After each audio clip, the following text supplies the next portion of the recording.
Mi nombre es Marco Giraldo Barreto, soy el jefe de publicaciones de la Universidad de Bogotá, Jorge Tadeo Lozano, y soy licenciado en Lenguas Modernas de la Universidad de Caldas y especialista en Derecho de la Propiedad Intelectual de la Universidad Sergio Arboleda.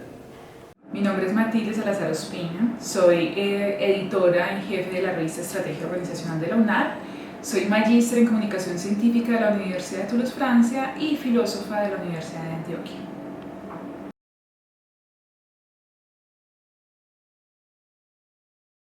Es una muy buena pregunta porque producción científica antes se hacía referencia a las personas que eran calificadas como científicos, es decir, personas que podían estar en el ámbito práctico pero no en la academia como se entiende hoy en día, es decir, en las universidades. ¿Por qué la comunicación científica o la producción científica también es académica actualmente?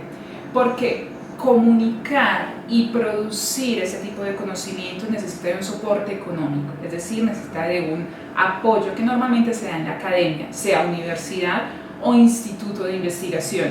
Entonces el nombre se da en relación a la institución que lo apoya, tanto para la investigación y su producción como para la comunicación de sus productos. Entonces el concepto se amplía para no referirse ya solamente a los profesionales que son científicos, sino también a los docentes e investigadores e incluso estudiantes que generan conocimiento en una institución académica cuyo interés es proyectar la ciencia.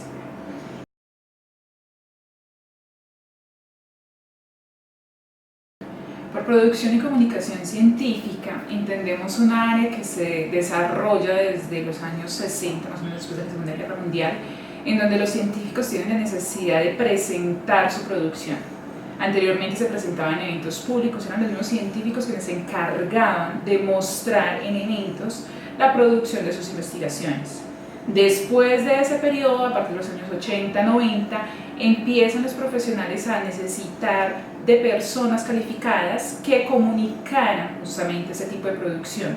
¿Por qué? Porque empiezan a aparecer otros formatos, papel, digital, y se necesitan personas calificadas de diferentes áreas, tanto de humanas como de áreas que pueden ser muy modernas como diseño. De todas esas áreas nacen editores que se encargan de manejar la selección, la edición y la divulgación de toda la producción científica. La comunicación científica está relacionada con la divulgación de todos aquellos productos de investigación que se hacen dentro de las universidades y tal vez dentro de instituciones que se asocian a las universidades y que sean resultado de proyectos investigativos. Evidentemente, ¿esto en qué redunda? En la visibilidad de estos contenidos, en solución de problemas, en la visibilidad de problemas específicos que puedan tener comunidades, y pues al final como que todo esto conlleva a la solución de dichos problemas. Por lo general, la vía directa de la comunicación científica o de estos procesos investigativos es el libro o el artículo académico, aunque también tenemos en cuenta que las patentes, por ejemplo, se dan de manera como resultado pues, de los procesos investigativos también, y que pueden tener pues, un lucro específico a partir de unos dispositivos. Sin embargo, como que la divulgación en general tiene que ver con con llevar al público estos procesos de investigación.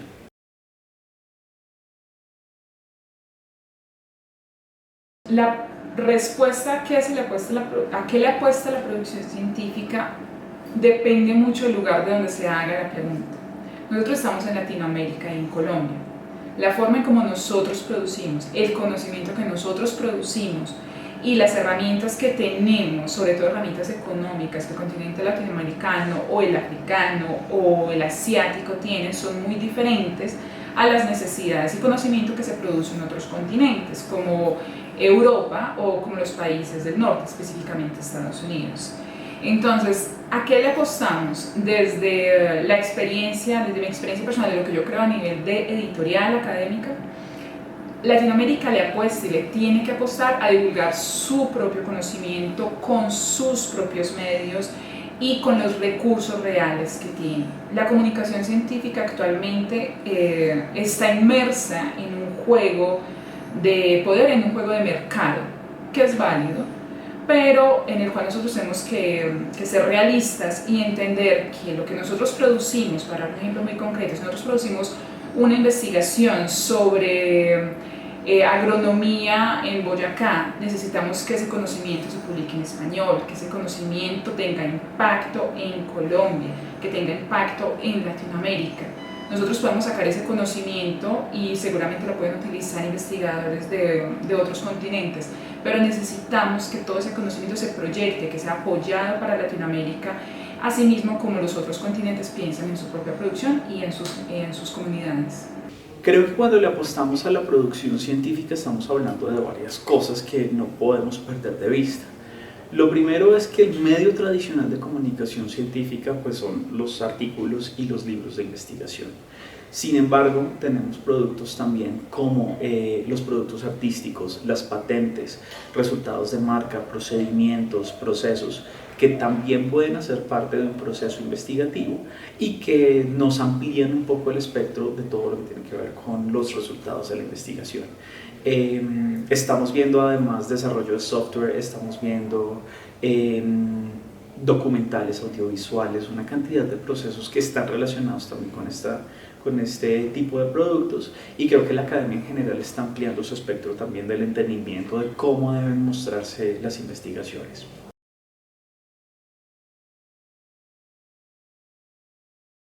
Los procesos de evaluación en comunicación científica hace referencia a la primera parte de la producción editorial. Si pensamos en la producción editorial como seleccionar, producir editorialmente y divulgar, hace referencia a la primera parte. Es decir, evaluar es seleccionar. ¿Por qué? Porque hay una gran producción, se produce mucho.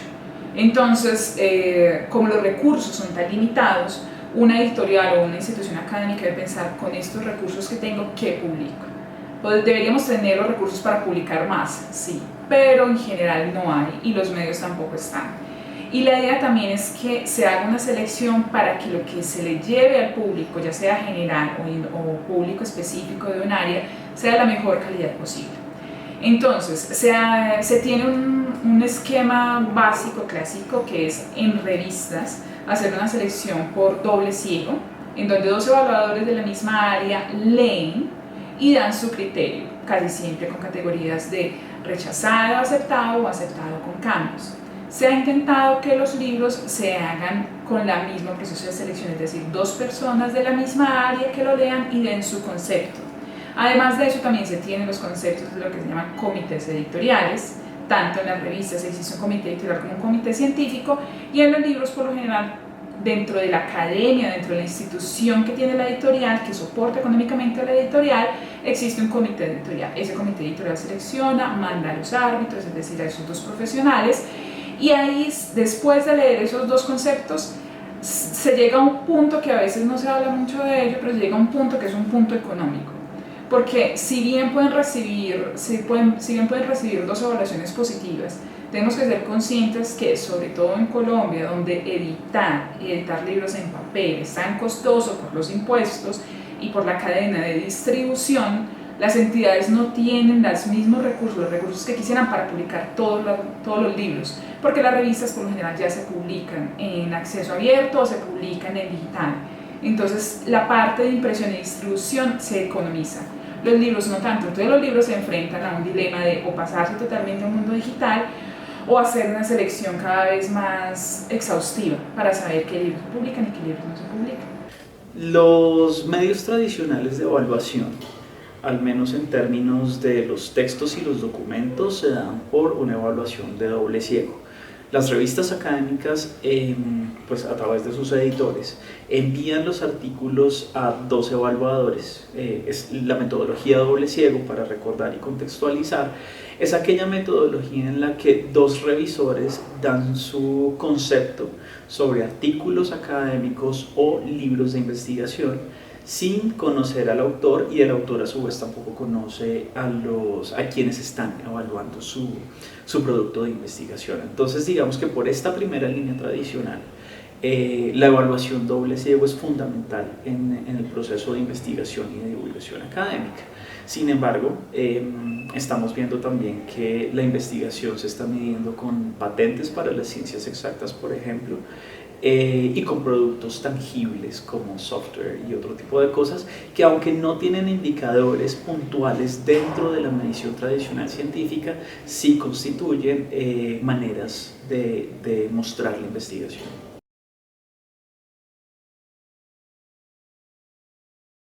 Si hablamos de las fortalezas, debilidades y los puntos de mejora en relación a los productos que se generan en el ámbito científico, vamos a abordarlo desde un punto de vista positivo. Colombia, porque es muy importante que leemos desde nuestra región, Colombia ha tenido una historia que ha recorrido y de la cual ha aprendido. Tenemos un gran número de editoriales académicas, se ha aprendido sobre la calidad para la selección de los productos, se ha aprendido sobre la calidad del proceso editorial, que también es muy importante, la figura del editor para que acompañe el proceso de producción editorial, y hemos aprendido también diferentes formas de divulgarlo, anteriormente en papel y ahora en digital. Entonces tenemos una experiencia que nos acompaña. ¿Cuáles son de nuestras debilidades en ese mismo sentido, nuestro camino para mejorar?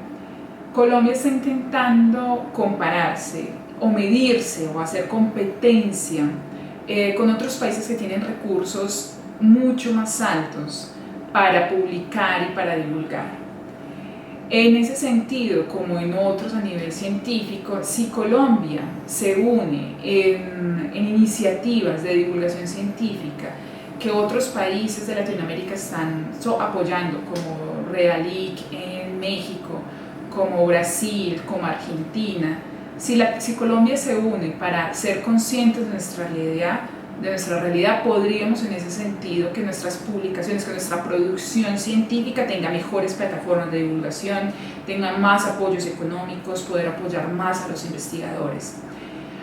En estos últimos tiempos, palabras como visibilidad e impacto han cobrado una nueva significación, incluso a veces perversa. Hemos entendido la visibilidad e impacto solamente desde factores citacionales y no hemos entendido que lo que necesitamos es apoyar a nuestros investigadores, apoyar nuestra producción y publicarla en espacios donde nosotros mismos la vamos a utilizar. Entonces es muy importante que entendamos que la investigación que se hace en Colombia debe ayudar a Colombia, debe ayudar a Latinoamérica y el mundo, pero no debe ayudar únicamente, y esto no es un asunto ni de la academia ni de los investigadores, es por una demanda de cada estado. En ese sentido, el Estado colombiano debería no pedirle a las academias, a los investigadores, solamente producir para mostrarnos indicadores, debería pedirle y ayudarle que toda esa producción se vea reflejada en nuestra región y en nuestro continente. Todavía estamos muy restringidos en cuanto a el entendimiento de estas nuevas formas de producción científica. Creo que un poco estamos limitados por las políticas en general que vienen desde el Estado de clasificar como en unas categorías muy puntuales lo que tenemos en términos de producción. Las convocatorias de Colciencias dan unos puntajes más altos o menos altos a determinados tipos de producción científica, y al final sobre eso uno tampoco puede evaluar la calidad de la evaluación o la calidad de un producto de investigación, y menos la calidad de una investigación per se. Hay una cosa, por ejemplo, y son las citas en palabras pues de los bibliómetras y quienes están como mucho más familiarizados con la medición de la ciencia, son la moneda de cambio de la investigación o del avance de la ciencia. Pero en ese sentido también las citas no dan cuenta de qué tan bueno o no, o qué tan riguroso o no puede ser un proceso de investigación o un resultado de investigación. En general yo creo que las citas sí presentan un limitante, porque al final es como un conteo de qué tan popular puede ser una investigación o un campo de estudio determinado dentro de la producción científica. Puede que esto lo puedan rebatir después, pero en general casi que la medición es directamente proporcional al grado de producción o de investigación, y digamos que puede ponerse en tela de juicio la calidad no del producto de investigación, sino del indicador. Pues de igual manera creo que también estamos perdiendo de alcance o de foco que hay otros tipos de investigación, hay otros tipos de producción científica que son igualmente válidos, pero que por la manera tradicional de cómo se mide la ciencia no se tienen en cuenta.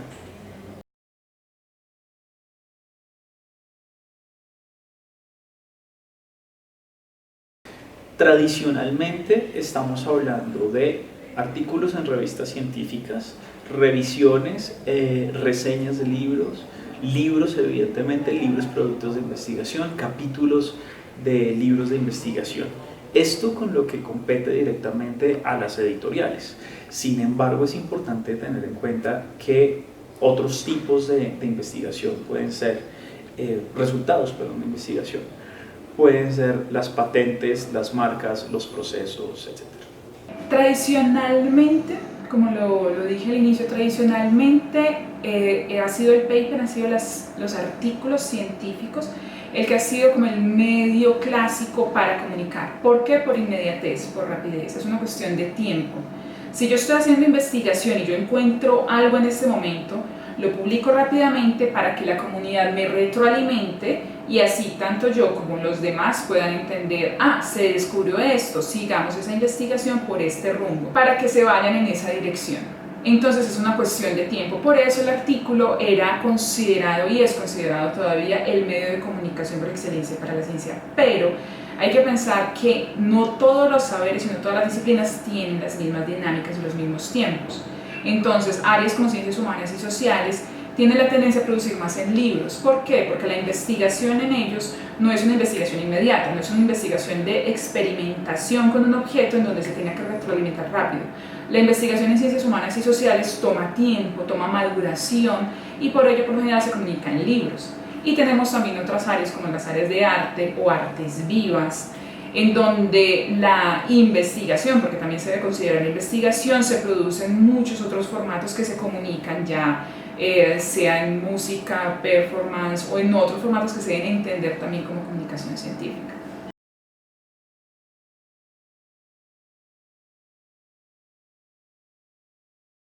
Creo que la producción científica y académica no puede limitarse únicamente al entendimiento de que a quienes les compete son a las universidades.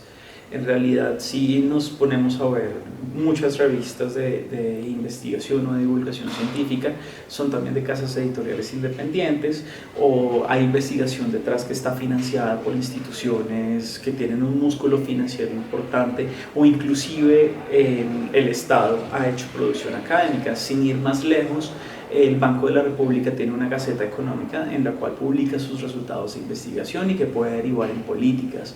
Lo mismo pasa con organismos internacionales como Naciones Unidas, que hacen, digamos, todos unos procesos de reconocimiento de qué está pasando en el mundo. Entonces, no podemos limitar la investigación únicamente a un centro académico, sino que hay muchas instituciones, inclusive particulares, quienes pueden ejercer procesos de investigación gracias a convocatorias o a becas que les ha ofrecido el Estado para financiar precisamente estos procesos investigativos, o empresas privadas que encuentran un problema puntual y quieren solucionarlo, o inclusive un colectivo de personas en su comunidad que también tiene un problema y que quiere resolverlo. Entonces, la investigación no puede concebirse únicamente como algo que le pertenece específicamente a unas comunidades o a unos centros, sino que tiene un enfoque mucho más amplio. Creo que es importante saber que cualquiera puede hacer producción científica, porque la ciencia al final es tener un objeto de estudio y comenzar a estudiarlo y desarrollarlo. La investigación también es, si nos estamos enfrentando a un problema, encontrar cuáles son las posibles soluciones para enfrentar ese problema. Más allá de cuáles pueden ser los medios para evaluarlo o no, o más allá de cuál puede ser el impacto o no, es importante tener en cuenta que por definición el alcance puede ser mucho más amplio y que puede afectar a cualquier persona. A mí me gusta mucho la pregunta de quién puede escribir y quién puede aportar a la comunidad, porque como lo dijimos inicialmente, antes se pensaba y todavía se piensa que la ciencia y la publicación científica es algo muy especializado, oscuro, lejano, por allá, con el investigador encerrado en su cabinita. Y no es así, porque uno, desde que las personas se están formando, desde que son estudiantes, pueden comenzar a escribir y publicar no es algo tan difícil. Sí, hay que entrenarse, sí, hay que ensayar varias veces porque todo es ensayo-error, hay que entrenarse, hay que enviar, hay que saber cómo se envían artículos, hay que saber cómo se aproxima uno a una editorial. Pero en este momento hay muchas plataformas en las cuales se puede publicar y divulgar el conocimiento. Entonces, en efecto, es comunicación científica, entonces se entiende que es para divulgar la ciencia y que por ello afecta a cierto tipo de personas que lo producen, que son especialistas en un área. Pero el conocimiento es una construcción en red y es colaborativo. Y muchas veces hemos encontrado grandes investigaciones que se han publicado de estudiantes, de personas que no tenían relación a la academia, pero que tienen una pasión, que tienen un saber que merece ser publicado, que tienen un conocimiento que, si se lleva al lugar correcto, puede tener la ventana y la puerta para que se conozca. Entonces lo digo porque siento que es una invitación muy importante para que todas las personas, incluidos los docentes, muchos docentes siempre tienen mucho miedo de publicar, piensan que las revistas Q1, Q2, Q3 van a ser unos medios dificilísimos de publicar, y no es así. Es de entrenamiento, es de hacerlo bien, es de revisar su forma de escritura, de apoyarse de ciertos útiles, pero todas las personas lo pueden hacer. Ese es mi convencimiento.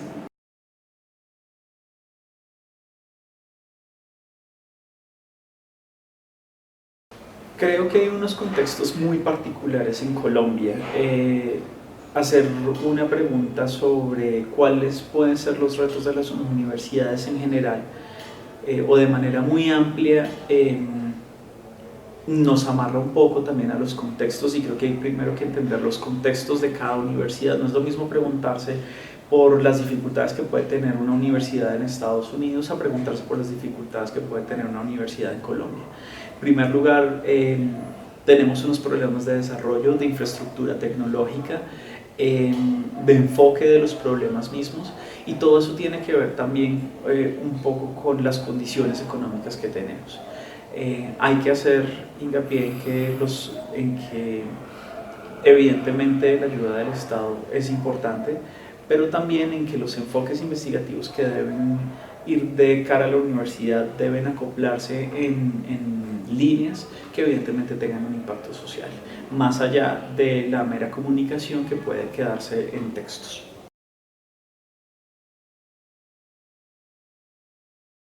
Una recomendación, un llamado que me gustaría hacer a todo el medio, ¿a qué medio? A los editores, que somos los comunicadores científicos, las personas que estamos en el medio entre quienes producen y las instituciones que permiten. Un llamado también al Estado y a las personas que generan las políticas públicas, y un llamado a quienes producen, a los autores, investigadores, jóvenes investigadores, es que no nos apresuremos. Estamos en un mundo y en un momento de la historia en donde todos queremos salir corriendo, todos salimos corriendo detrás de algo que pensamos que es verdadero en su momento. Entonces hay ciertas categorías que en este momento pensamos que son las ciertas, son categorías y son válidas, pero todos salimos corriendo. Si el Estado nos pide unos ciertos criterios, todos vamos a querer salir corriendo, todos nos queremos certificar, todos nos queremos indexar, todos queremos publicar en las categorías que nos dicen, pero necesitamos darnos tiempo, saber que lo que publicamos ahora va a quedar para las nuevas generaciones. Necesitamos evaluar de una forma muy crítica los criterios y los medios que nos dan para decirnos qué es de calidad y qué no es de calidad. Necesitamos tiempo para producir un buen conocimiento, no solamente para publicar por publicar, sí, no lo piden, pero de lo que se publique, o sea, de lo que se genere, de lo que se escriba, de lo que se seleccione para publicar y de lo que el Estado apoye, es el conocimiento que le vamos a dejar a nuevas generaciones para que aprendan sobre ellos, sobre su país, sobre su región y sobre el mundo. Entonces tenemos que volver a las raíces de lo que es importante en la ciencia y en la investigación, no solamente salir corriendo detrás de indicadores. No hay que ser necios, hay que conocerlos y utilizar la herramienta, porque es solamente una herramienta, pero regresemos a lo que es la esencia de la ciencia, y es buscar, es investigar y dejarle a las nuevas generaciones un conocimiento que sea útil y fructífero.